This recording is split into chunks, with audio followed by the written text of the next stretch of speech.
TRS clips Hindi India का number 1 learning portal. Subscribe करो, bell icon को क्लिक करो, इस क्लिप को दोस्तों के साथ शेयर करो। सर, हमारे कल्चर में एक शब्द है परब्रह्म। मतलब इट ऑल एनकम्पसिंग गॉड, जिसे गॉड कहा जाता है, अल्लाह, रब, ओवर आर्चिंग गॉड।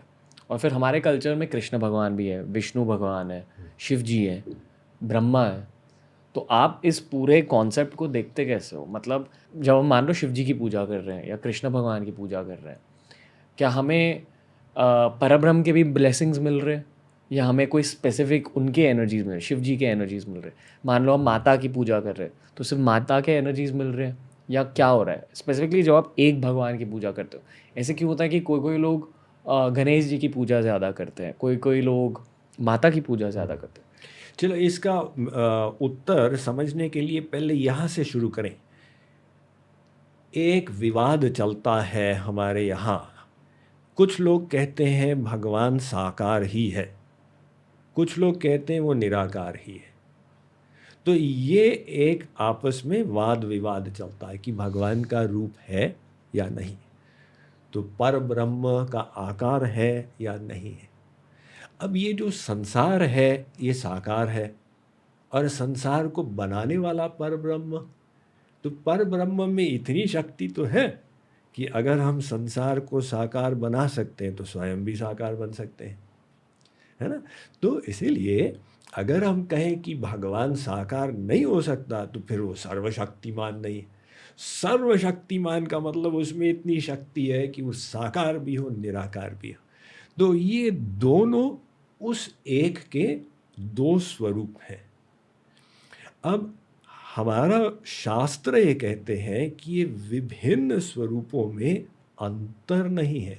एकमेवा द्वितीयम ब्रह्म, एकम सत् विप्रा बहुधा वदन्ति, एकम समतम बहुधा कल्पयन्ति, एको ही रुद्रो न द्वितीयाय तस्थुर। वो एक सर्वशक्तिमान ने अपने अनेक रूप बना लिए। तो वो रूपों में अज्ञानी लोग भेदभाव मानते हैं। राम नाम सकलते अधिका, कृष्ण नाम सकलते अधिका इत्यादि। लेकिन वेद व्यास जो भगवान के ही अवतार थे, उनने कहा सर्वे पूर्णा, सब अवतार पूर्ण है। वो जैसी लीला करनी थी भगवान को उतनी शक्ति उन्होंने प्रकट कर दी जिस अवतार में। अब मान लो कि किसी को मच्छर मारना है तो वहाँ पर डबल बैरल गन तो लेगा नहीं। तो इसी प्रकार से जिस अवतार में जैसी लीला करनी थी भगवान शक्ति प्रकट कर दी, लेकिन सब अवतारों में सब शक्तियाँ।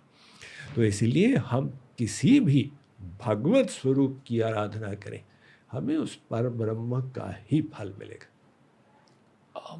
पर सर, ऐसा क्यों कहा जाता है कि मतलब ब्रेवरी के लिए माता की पूजा करो, स्थिरता के लिए गणेश जी की पूजा करो? इसका लॉजिक क्या होता है? वो प्रारंभिक कक्षा है। लोगों के मन में है कि भाई गणेश जी की आराधना करने से बाधाएं चली जाएंगी, तो क्या श्री कृष्ण की आराधना करने से बाधाएं नहीं जाएंगी? वो सब की आराधना करने से जाएंगी। लेकिन प्रारंभ में लोग कुछ गुण एक स्वरूप से एसोसिएट कर देते। जी। फैक्ट यह है कि सब स्वरूपों में सब गुण है। तो शंकराचार्य ने पंचदेव उपासना को प्रचलित कर दिया।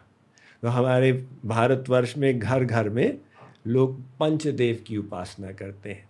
शक्ति यानी दुर्गा, सूर्य यानी सूर्य नारायण, गणेश शिव, और विष्णु तत्व राम कृष्ण इत्यादि।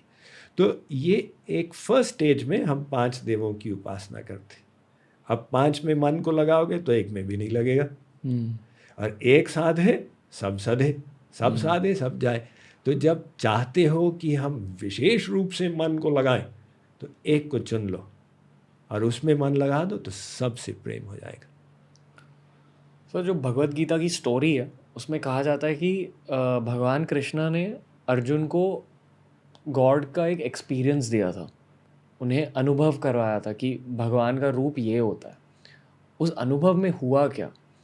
क्योंकि कहा जाता है कि वो अनुभव इनडिस्क्राइबेबल है। बट एग्जैक्टली हुआ क्या अर्जुन को उस एक्सपीरियंस में?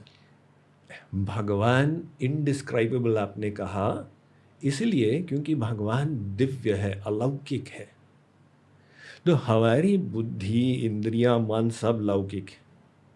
अब ये लौकिक यानी मेटीरियल, माइक, इंद्रिय, मन, बुद्धि से हम अलौकिक का अनुभव कैसे करेंगे? तो जो अर्जुन ने कहा महाराज मैं आपके विराट रूप को देखूंगा, तो श्री कृष्ण ने क्या किया? अपने को माइक नहीं बनाया, अलौकिक शक्ति अर्जुन को प्रदान कर दी। अब वो जो शक्ति मिली तो अर्जुन की आंखें, मन, बुद्धि सब अलौकिक हो गए। अरे इतना ऐसा है भगवान। तो उसने भगवान का स्वरूप तो देखा लेकिन घबरा गया।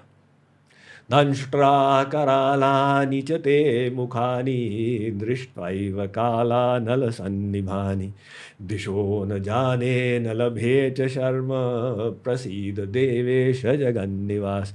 हे श्री कृष्ण, मैं भयभीत हो रहा हूँ, ये भगवान को छिपा दो, मैं नहीं देखना चाहता। श्री कृष्ण छिपा लिए।